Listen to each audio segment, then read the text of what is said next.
এবার লাইভে এসে শাকিব খানকে নিয়ে সুখবর দিল ঢালিউড কুইন অপু বিশ্বাস। তারা দুজন একসাথে লাইভে এসে কি সুখবর দিতে পারে তা তো আপনাদের জানাই আছে।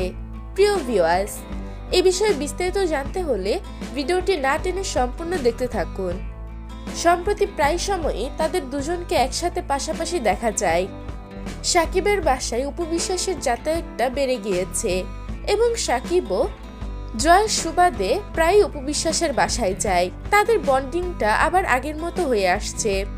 তবে এটা অনেকটাই আড়ালে রাখতে চান অপু বিশ্বাস, কারণ সে চায় না তাদের সম্পর্কে আবারও নজর লাগুক। শত চেষ্টা করেও তাদের সম্পর্কটা আড়াল করতে পারেনি।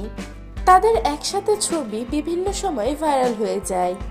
আর অপু বিশ্বাস সংসার করার পাশাপাশি সে চলচ্চিত্র জগতেও অ্যাক্টিভ রয়েছে। পাশাপাশি সে নানা উদ্বোধনী অনুষ্ঠানে অ্যাটেন্ড করে। এতে শাকিব খান তাকে অনেক অ্যাপ্রিসিয়েটও করে। সম্প্রতি কিছুক্ষণ আগে অপু বিশ্বাস লাইভে এসেছিল। সে সেখানে বলেছে যে 20শে ডিসেম্বর অপু বিশ্বাস একটি উদ্বোধনী অনুষ্ঠানে যাবে। আর ভক্তদের ধারণা সেখানে শাকিব খানও থাকতে পারে। প্রিয় ভিউয়ার্স, এই বিষয়ে আপনাদের কি মন্তব্য তা জানিয়ে দিবেন আমাদের কমেন্ট বক্সে।